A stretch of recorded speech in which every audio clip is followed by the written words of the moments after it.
Hello everyone, welcome to go for agriculture.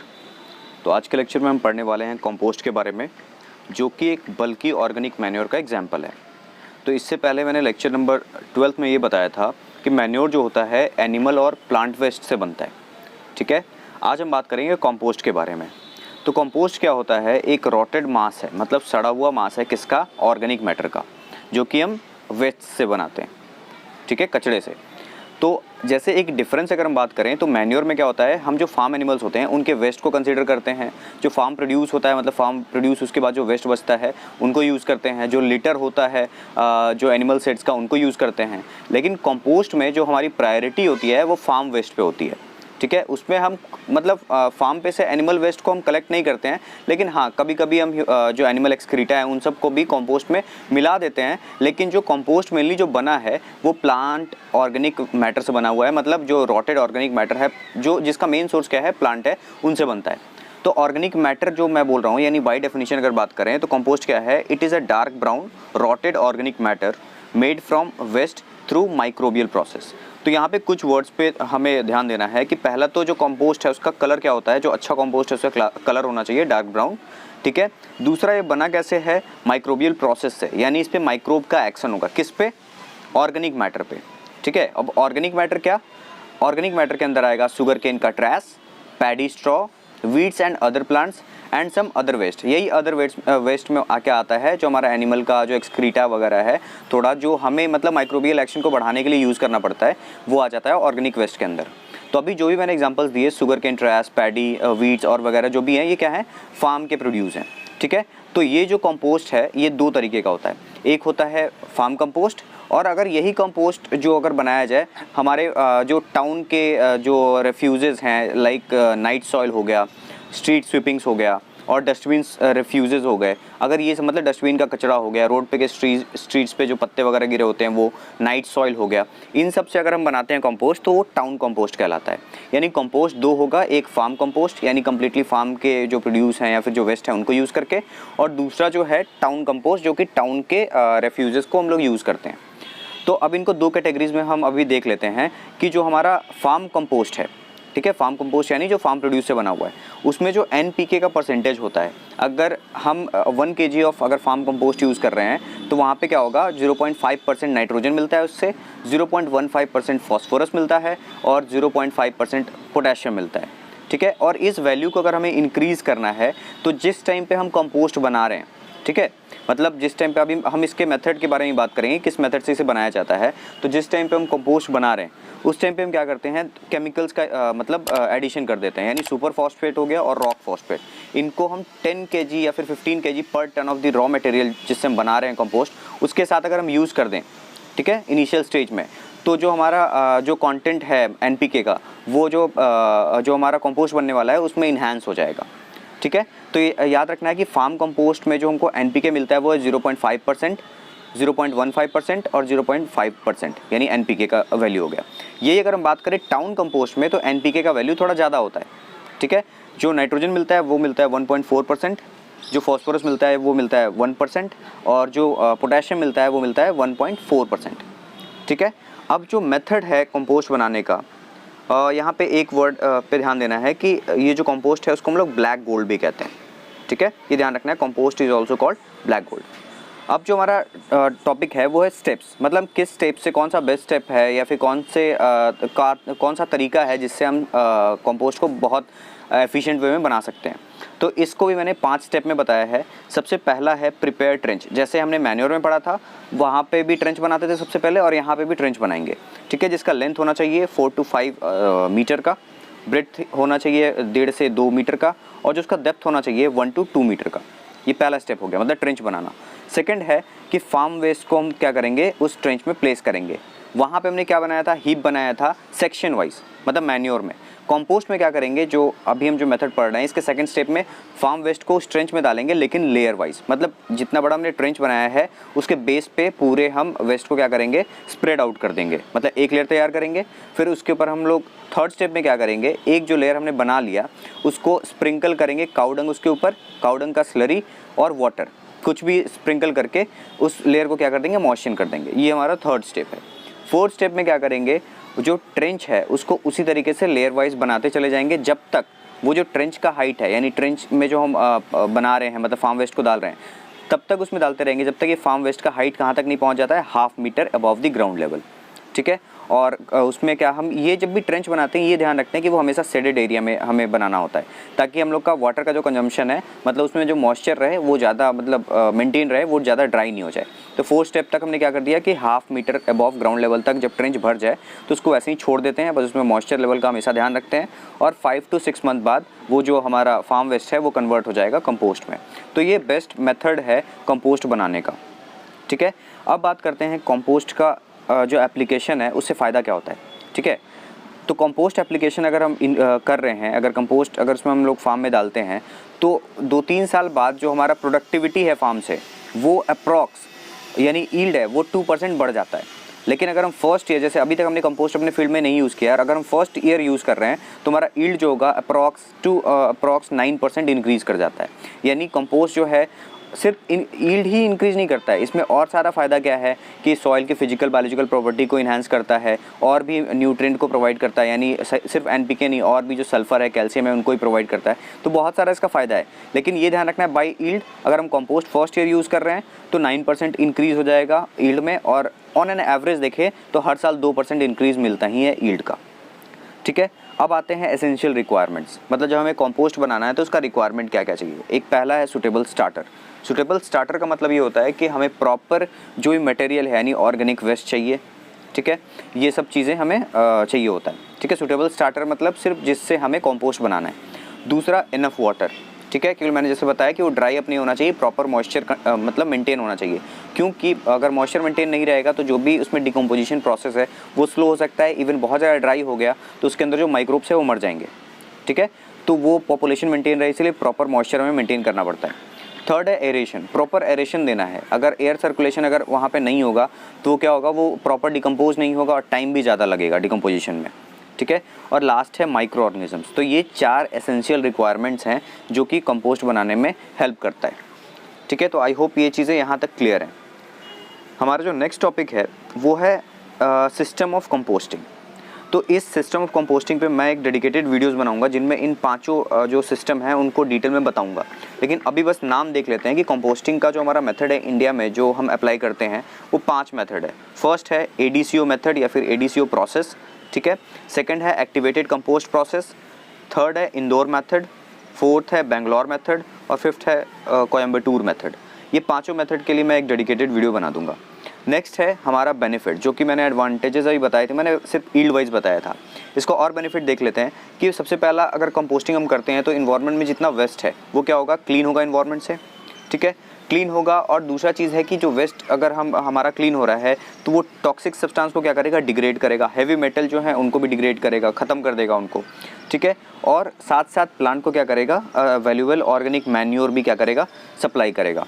और साथ साथ जो वैल्यूएबल ऑर्गेनिक मैन्योर, हम जानते हैं मैन्योर एक सोर्स होता है किसका, मैक्रो और माइक्रो न्यूट्रिएंट का। प्लांट जो सॉइल है उसके फिजिकल और बायोलॉजिकल प्रॉपर्टी को भी क्या करता है, मेंटेन करके रखता है। अब हम इसमें डायग्राम में देखते हैं, जो जैसे मैंने बताया था, हमें एक ट्रेंच बनाना पड़ता है, या तो ज़मीन में हम गड्ढा बना ले या फिर हम जो ब्रिक्स है वॉल बना लेते हैं उस डायमेंशन का, जो जैसे मैंने मेंशन किया था, लेंथ, ब्रेथ और हाइट का।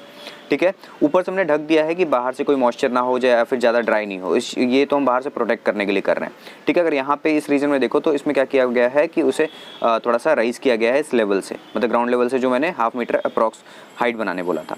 ठीक है। अगर यहाँ देखोगे तो हमने यहाँ पे क्या किया है, लेयर बनाया हुआ है। इसी तरीके से हमें लेयर बनाना होता है, और इन बिटवीन द लेयर्स हमें क्या करना पड़ता है, उसको मॉइस्चर देने के लिए, जो माइक्रोब्स है वो अच्छे ग्रो कर पाएँ, वहाँ पे हमें काउ डंग का स्लरी, जो मैंने बताया था फार्म वेस्ट पे हम थोड़ा थोड़ा यूज़ करते हैं फार्म एनिमल्स का, ये काउ डंग और वाटर का स्प्रिंकल करते रहते हैं। ठीक है, हर लेयर पे। नेक्स्ट जो हमारा टॉपिक है वो है फैक्टर्स अफेक्टिंग कंपोस्टिंग प्रोसेस। ये बहुत ही इंपॉर्टेंट टॉपिक है कि कौन कौन से फैक्टर हैं जो हमारे कंपोस्टिंग प्रोसेस को हिंडर कर सकते हैं या फिर हमारे डिस्टर्ब कर सकते हैं इस प्रोसेस को। तो सबसे पहला है type and composition of organic waste. मैंने बताया कि ऑर्गेनिक वेस्ट हम यूज़ करते हैं, जैसे मैंने शुगर केन वगैरह बताया था। तो हमारा प्लांट वेस्ट जो है वो 2 तरीके का होता है, एक ब्राउन होता है और एक ग्रीन होता है। ठीक है। तो ब्राउन्स में एग्जांपल क्या हो गए, जो हमारे बार्क, जो हमारे प्लांट का बार्क पार्ट हो जाता है, ये सब। ठीक है। और जो बहुत ही ड्राइड पार्ट हो गया प्लांट का। ग्रीन पार्ट क्या हो गया, जो हमारा लीफ वगैरह हो गया। तो अगर हम ब्राउन डालेंगे तो उसमें लिग्निन कंटेंट ज़्यादा होगा, जो कि डिग्रेड में थोड़ा ज़्यादा समय लगाएगा। अगर हम ग्रीन पार्ट डालेंगे तो वो जल्दी डिग्रेड हो जाएगा। तो जो हमारा कॉम्पोजिशन है यानी टाइप है ऑर्गेनिक वेस्ट का, वो डिपेंड कर रहा है, उससे हमारा डिपेंड कर रहा है कि हमारा कंपोस्टिंग फास्ट होगा या फिर स्लो होगा। सेकंड है अवेलेबिलिटी ऑफ माइक्रोब्स। अगर माइक्रोब्स अगर अच्छे हैं, वहाँ पे अच्छे एक्टिनोमाइसिटीज़ हैं, अच्छे बैक्टीरियाज़ हैं, ठीक है, तो वहाँ पे जो हमारा डिग्रेडेशन प्रोसेस है, कंपोस्टिंग प्रोसेस, वो फास्ट होगा। अगर वो नहीं है तो स्लो होगा। थर्ड है प्रॉपर एयरेशन। अगर वहाँ पे एयर सर्कुलेशन अगर अच्छा नहीं है तो हमारा जो रेट है वो क्या हो जाएगा, स्लो हो जाएगा। अगर प्रॉपर एयरेशन है तो वहाँ पे जो हमारा कंपोस्टिंग का रेट है वो ऑप्टिमम रहेगा और जल्दी भी प्रोसेस कंप्लीट होगा, क्योंकि वहाँ पे माइक्रोब्स जो है उनको प्रॉपर ऑक्सीजन मिलेगा अपने आपको रिप्रोड्यूस कराने और डिकम्पोजिशन प्रोसेस को कंप्लीट करने में। नेक्स्ट है CN रेशियो, इवन हम कह सकते हैं कार्बन, नाइट्रोजन और फॉस्फोरस का रेशियो। ठीक है, अगर हम इनिशियल अगर CN रेशियो अगर हम देखते हैं कि अगर कंपोस्टिंग प्रोसेस में अगर हाई है तो ऑर्गेनिक मेथड जो ऑर्गेनिक मैटर है उसका डिग्रेडेशन क्या हो जाता है, स्लो। यानी इनिशियल CN रेशियो अगर हाई हो गया तो ऑर्गेनिक मैटर का डिग्रेडेशन क्या हो जाता है, स्लो हो जाता है। ठीक है, तो इसलिए एक ऑप्टिमम CN रेशियो होना चाहिए। ठीक है, अगला है मॉइस्चर कंटेंट। जैसे मैंने पहले ही बताया है कि ऑप्टिमम मॉइस्चर होना चाहिए। अगर वो नहीं होगा तो माइक्रोबियल एक्टिविटी स्लो हो जाएगी, और अगर माइक्रोबियल एक्टिविटी स्लो तो माइक्रोबियल ग्रोथ स्लो, और उस वजह से हमारा कंपोस्टिंग प्रोसेस भी स्लो हो सकता है। अगर हम बात करें, अगला है वो टेम्परेचर। तो हम जानते हैं कि हाई टेम्परेचर मतलब टेम्परेचर जैसे जैसे बढ़ेगा वैसे break down of organic matter easy हो जाएगा करना। ठीक है, तो इससे कंपोस्टिंग प्रोसेस बढ़ेगा। लेकिन अगर इसके ग्राफ के बारे में बात करें तो इसका ग्राफ हमेशा बेल शेप्ड होगा। मतलब एक लेवल तक टेम्परेचर बढ़ाओगे तो जो हमारा कंपोस्टिंग प्रोसेस है वो बढ़ता जाएगा, लेकिन एक लेवल ऐसा आएगा जहाँ पे एंजाइम ही क्या हो जाएगा, ब्रेक हो जाएगा, क्योंकि हम जानते हैं ये एंजाइमेटिक प्रोसेस है। ठीक है, माइक्रोब्स के अंदर हो रहा है। तो अगर बहुत ज़्यादा टेम्परेचर हाई हो जाएगा तो हमारे यहाँ पे माइक्रोब्स मर जाएंगे और जो ऑर्गेनिक मैटर का डिकम्पोजिशन है वो स्लो हो जाएगा। तो इसलिए ऑप्टिमम टेम्परेचर भी होना ज़रूरी है। अगला है pH। तो ये ध्यान रखना है कि जब भी कंपोस्टिंग होता है तो एसिडिक pH नहीं होना चाहिए, क्योंकि acidic pH decreases the rate of degradation. इसीलिए कहा जाता है कि पूरा जो टाइम है डिग्रेडेशन का, यानी हम कह सकते हैं कंपोस्टिंग का टाइम है, वहाँ पे अल्कलाइन pH को हमेशा प्रीफर किया जाता है, यानी हम वहाँ पे ज़्यादा जिप्सम वगैरह का यूज़ करते हैं। ठीक है, और लास्ट है टाइम। जैसे मैंने बताया ऑप्टिमम जो 5 to 6 मंथ लगता है एक कंपोस्टिंग प्रोसेस को कंप्लीट होने में, एक बेटर वे में। अगर हम कम टाइम देंगे तो हमारा जो ये जो है कंपोस्टिंग प्रोसेस वो अच्छे से नहीं हो पाएगा, मतलब जो प्रोसेस है वो इनकम्प्लीट ही रह जाएगा। अगर हम टाइम देते हैं प्रॉपर 5 से 6 महीने का तो हमारा कंपोस्टिंग प्रोसेस अच्छे से कंप्लीट होगा। ठीक है, और इस डायग्राम से मैंने समझाना चाहा है, ये जो पाइल बना हुआ है, पाइल मतलब जो कल मैंने बताया था कि जो हमारा जो वेस्ट हमने ट्रेंच में डाल रखा है, तो अगर ये पाइल है तो जब भी कंपोस्टिंग प्रोसेस होता है तो उससे CO2 रिलीज़ आउट होता है, इसमें टाइम लगता है, और जो हमारा फिनिश प्रोडक्ट है वो एज ए कंपोस्ट निकलता है। और हम इसमें इनपुट क्या देते हैं, वाटर देते हैं, जैसे मैंने बताया ऑक्सीजन यानी प्रॉपर एरेशन होना चाहिए, और ऑर्गेनिक मटेरियल देते हैं, और साथ साथ प्रॉपर मॉइस्चर कंटेंट को मेंटेन रखते हैं। और जो कंपोस्टिंग प्रोसेस है वो एक्सोथर्मिक है, यानी इसमें पूरा हीट भी क्या होता है, रिलीज़ होता है। हमारा नेक्स्ट टॉपिक है वो है कमर्शियली एक्सेप्टेड कंपोस्ट। तो आज अगर मान लेते हैं इन फ्यूचर आप में से कोई अगर आगे जाके कंपोस्ट पे अपना ये स्टार्ट करता है कि हमें कंपोस्ट बनाना है और बेचना है, तो उसका जो कमर्शियली एक्सेप्टेड जो लेवल है उसमें न्यूट्रिएंट का या फिर जो भी उसके डिफरेंट क्राइटेरियाज़ हैं, यानी CN रेशियो, उसका कलर क्या होना चाहिए, ये सारी चीज़ें क्या हैं, जो भी मार्केट में कंपोस्ट मिलता है उसका क्या क्या क्राइटेरिया होना चाहिए। तो सबसे पहला है कि उसमें जो नाइट्रोजन का परसेंटेज है वो मोर देन 2% होना चाहिए। जो फॉस्फोरस का लेवल है वो 0.15 से लेके 1.5% होना चाहिए। ठीक है, दूसरा है उसका CN रेशियो। हम जानते भी हैं कि हमारा कंपोस्ट होता है उसका CN रेशियो कभी भी मैक्स टू मैक्स 20 जाता है। ठीक है, तो CN रेशियो जो होना चाहिए लेस देन 20 होना चाहिए। कलर कम्प्लीटली ब्लैक ब्राउन होना चाहिए। ठीक है, ऑर्डर यानी जो स्मेल होना चाहिए कंपोस्ट का वो अर्थी होना चाहिए, यानी अर्थ मिट्टी जिस तरीके से स्मेल करती है उस तरीके से होना चाहिए। ठीक है, उसका वाटर होल्डिंग कैपेसिटी अगर इन परसेंटेज बात करें तो 150 से 200% होना चाहिए। मॉइस्चर कंटेंट जो होना चाहिए ऑप्टिमम वो 10 to 20% ही होना चाहिए। फिर है cation exchange capacity. Cation exchange capacity क्या है, उसका जो हमारा यूनिट है वो है मेगा इक्विवेलेंट पर ग्राम ऑफ सॉइल। ठीक है, ये इसका जो वैल्यू होना चाहिए वो होना चाहिए 75 to 100। ठीक है, तो ये जो 7 पॉइंट्स हैं इनको ध्यान रखना है कि कॉमर्शियली एक्सेप्टेड जो कंपोस्ट है उनमें ये वैल्यूज़ जो हैं ये कंसिडर किया जाता है, मतलब बेस्ट क्वालिटी ऑफ कंपोस्ट में ये क्वालिटीज़ होनी चाहिए। ठीक है, अभी मैंने कुछ देर पहले एक बताया था नाइट सॉइल। नाइट सॉइल मैंने बताया था टाउन कंपोस्ट में, जो मैंने बताया था कि जो टाउन के रिफ्यूज़ेस हैं उसमें नाइट सॉइल सबसे पहले मैंने नाम लिया था। तो नाइट सॉइल क्या है, ह्यूमन एक्सक्रीटा। ठीक है, ह्यूमन का जो एक्सक्रीटा है बोथ सॉलिड फॉर्म और लिक्विड फॉर्म, ठीक है। इनको ही हम क्या कहते हैं, नाइट सॉइल कहते हैं। इनका जो न्यूट्रिएंट कंटेंट है, ठीक है, वो बहुत ज़्यादा हाई होता है कंपेयर टू कंपोस्ट और मैन्योर। 5.5% नाइट्रोजन पाया जाता है, 4% फॉस्फोरस पाया जाता है और पोटेशियम 2% पाया जाता है, ठीक है। इसी से एक रिलेटेड टर्म है सीवेज एंड स्लज। तो सीवेज क्या होता है, जो अगर हम टाउन में देखेंगे तो क्या सिस्टम है, जो ह्यूमन एक्सक्रीटा है वो पानी के साथ वॉश आउट कर दिया जाता है। तो उसमें दो कंपोनेंट होगा, एक सॉलिड कंपोनेंट और एक लिक्विड कंपोनेंट। तो जो स्लज पार्ट होता है उसको सॉलिड कंपोनेंट को हम कहते हैं, ठीक है, और जो सीवेज कंपोनेंट होता है वो लिक्विड कंपोनेंट को कहते हैं, ठीक है। तो नाइट सॉइल मतलब क्या हो गया, ऐसा सॉइल जो कि ह्यूमन एक्सक्रीटा से बना है। अगर वो लिक्विड पार्ट में है तो उसको हम लोग क्या, लिक्विड और सॉलिड पार्ट में है तो उनको नाइट सॉइल बोलेंगे। और जो हमारा टाउन में सीवेज और स्लज होता है वो भी क्या है, ह्यूमन एक्सक्रीटा ही है, लेकिन वो टाउन में हम वहाँ पे सॉइल नहीं बोल के तो नाइट सॉइल का कंपोनेंट उसको नहीं कहते हैं। बस इतना बस ध्यान रखना, कंफ्यूज नहीं होना है। नाइट सॉइल का मतलब क्या हो गया, human excreta both in solid and liquid form, और इसमें नाइट्रोजन कंटेंट मैन्योर और कंपोस्ट से क्या होता है, ज़्यादा होता है। नेक्स्ट जो हमारा टॉपिक है वो है डिफरेंट टाइप ऑफ कंपोस्ट, यानी इसमें सबसे बेस्ट एग्जांपल आता है वर्मी कंपोस्ट का, ठीक है। वर्मी कंपोस्ट क्या है, वर्मी कंपोस्ट एक टाइप ऑफ कंपोस्ट है जिसको प्रिपेयर किया जाता है with the help of earthworms, ठीक है। वर्मी मतलब यहाँ पे क्या हो गया, वर्म्स, ठीक है। तो ऐसा कंपोस्ट जो कि प्रिपेयर किया जाए with the help of earthworms, ठीक है। अब अर्थवॉर्म करता क्या है, अर्थवॉर्म जो हमारा वेस्ट है कंपोस्ट में, जो हमने ऑर्गेनिक वेस्ट लिया था, ठीक है, उसको क्या करता है, ये खा जाता है और उसको जो वो एक्सक्रीट करता है वो कास्ट के फॉर्म में। यहाँ पे मैंने स्पेलिंग गलत कर दिया है, CAST ही होगा, ई नहीं होगा लास्ट में, ठीक है। वो एक्सक्रीट करता है सॉइल कास्ट के फॉर्म में। और पर डे अगर हम बात करें तो एक अर्थवॉर्म अपने वेट के बराबर कास्ट को, मतलब सॉइल कास्ट को क्या करता है, एक्सक्रीट आउट करता है। तो सबसे इम्पॉर्टेंट चीज़ क्या ध्यान रखना है कि जो कंपोस्टिंग प्रोसेस है, ठीक है, अगर उसके प्रेजेंस में अर्थवॉर्म अगर हम डाल रहे हैं तो उसी प्रोसेस को हम लोग वर्मी कंपोस्टिंग बोलेंगे, ठीक है। और जो इसमें जो थर्ड पॉइंट है, जो कास्ट है, उसका इंपॉर्टेंट फीचर क्या है कि इस कास्ट में NPK का जो वैल्यू है वो कंपोस्ट से थोड़ा ज़्यादा हो जाता है। 3.1% ऑफ नाइट्रोजन, 1% ऑफ फॉस्फोरस और 1.5% ऑफ पोटेशियम पाया जाता है। अब कंपोस्ट के एडवांटेजेस तो हमने पढ़े, उसके आगे भी वर्मी कंपोस्ट का क्या एडवांटेज है। सबसे पहला कि ये मेजर और माइनर न्यूट्रिएंट्स को ही प्रोवाइड करता है, जो कि कंपोस्ट में हमने देखा हुआ है, ठीक है। इंक्रीज माइक्रोबियल पॉपुलेशन, कि हम जानते हैं कि जो गट होता है एनिमल्स का, उनमें ही बहुत सारे एसेंशियल माइक्रोब्स पाए जाते हैं, तो वो भी हमारे क्या जाएंगे, उनके फूड के, यानी जो सॉइल कास्ट है उनके साथ सॉइल में आ जाते हैं और वो भी हमारे सॉइल की फर्टिलिटी को बढ़ाते हैं, ठीक है। बहुत सारे PGRs यानी प्लांट ग्रोथ रेगुलेटर्स जो हम पढ़ते हैं, ऑक्सिन, जिब्रेलिन्स वगैरह, तो ये भी क्या है, उनके कास्ट में प्रेजेंट होता है, ठीक है।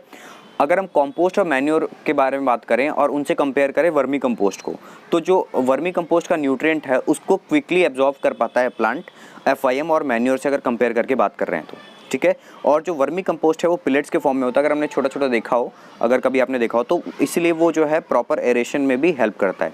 यहाँ पे हम इस डायग्राम में देख सकते हैं, जो सॉइल है उसके साथ हमने क्या डाल रखा है, वर्म्स डाल रखा है, यानी अर्थवॉर्म्स हमने यहाँ पे साथ साथ डाल रखा है। तो मैंने बता दिया कि NPK कंटेंट क्या होता है, इसमें ज़्यादा होता है नॉर्मली मैन्योर से और कंपोस्ट से, ठीक है। तो इसमें N का परसेंटेज है 3%, पोटेशियम का है 1.5% और फॉस्फोरस 1% होता है।